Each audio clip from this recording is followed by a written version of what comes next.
I really appreciate you joining me today, and this story comes from London, and it's about the biggest robbery in a residential home ever in the history of the UK. Three men from Italy have been jailed today for their roles in this heist, and the way they orchestrated it led to one of the most complicated investigations the Metropolitan Police has ever taken part in.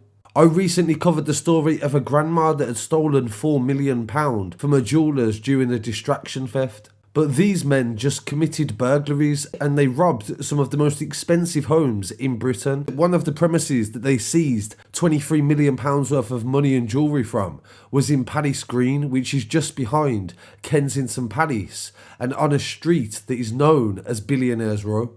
Three men from Milan have been jailed for their roles in the highest value residential burglary. Jugoslav Ionovic, who pled guilty to burglary and conspiracy to money launder, was sentenced to 11 years in prison. Alexandro Donetti and Alexandro Maltese pled guilty also to burglary and were given 8 years. None of the money or jewellery was ever recovered. The gang fled the country days after the last robbery, and police from the Specialist Crime Unit only had 13 seconds of grainy CCTV to work from. This showed the burglars creeping inside the property in Palace Green and getting back out. The first robbery was £60,000 at an address in Kensington and Chelsea on December the 1st, 2019. They carried out another burglary in Knightsbridge on Tuesday the 10th of December and stole £1 million worth of watches and money as well, along with a collection of Thai Buddha pendants. Their final crime was the Palace Green, where they stole precious stones, diamonds, watches,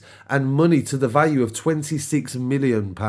A large crime scene was created, and officers started to work to determine who the gang were and where the money had gone. As part of the CCTV being examined frame by frame, the group was seen to flag down an unknown black cab outside the getaway address. The vehicle's registration plate could not be made out, but officers identified a minimum of 1,007 black taxis that were in the vicinity of Kensington on the night of the robbery. They had to trace and eliminate every single one, and it wasn't until they got to 1004 that they found the driver, who confirmed that he'd picked the burglars up. He told the team that they were taken in a group, and further CCTV work managed to piece together the journey and established that they were regularly travelling from central London to Orpington in Kent. One of the detectives walked the streets of Orpington trying to determine where the men were based. After several hours in the area, the police focused their attention on a hotel. They went through the full list of residents at the hotel and came across the identity of Jugoslav Jovanovic.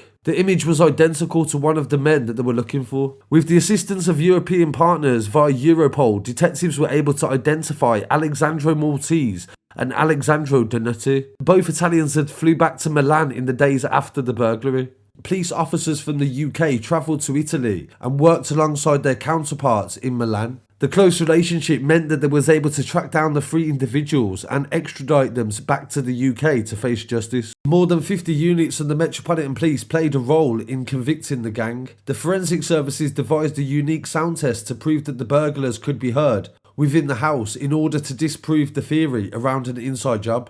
It was an international investigation. They said the burglars enjoyed their newfound wealth and spent thousands of pounds in Harrods and enjoyed a luxury meal in the Knightsbridge area. They also opened a £500 champagne bottle from one of the properties that they ransacked. The story is comparable to a Hollywood movie, but unfortunately in real life there was real victims. They have all been affected by the crimes, and the families of the victims, one who recently passed away, said that the house was a place of reflection before their death. The sacred connection was violated due to the burglary.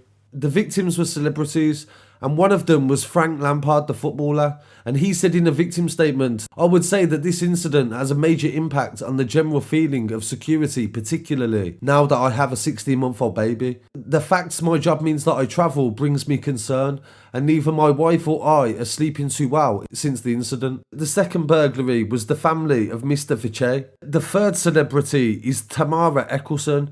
Her father owns Formula One, Bernie Eccleston, and she said that it's been really awful. "I'm so scared I won't leave my daughter alone in the house at night because I feel like people may be out to come and do it again. She said there was a lot of stolen items and a lot of them were personal to me, and it's been really traumatizing to actually go through this situation and come out of it on the other side. So this is a truly unique story where they robbed celebrities and managed to flee the country, and the goods were never seen again. So really want to hear what people have to say on this story. Please don't forget to like, comment, share and subscribe. Follow me online as well at Scarcity Studios on Instagram, Facebook, TikTok and Twitter. And I'll be back again very shortly with some more news. Peace.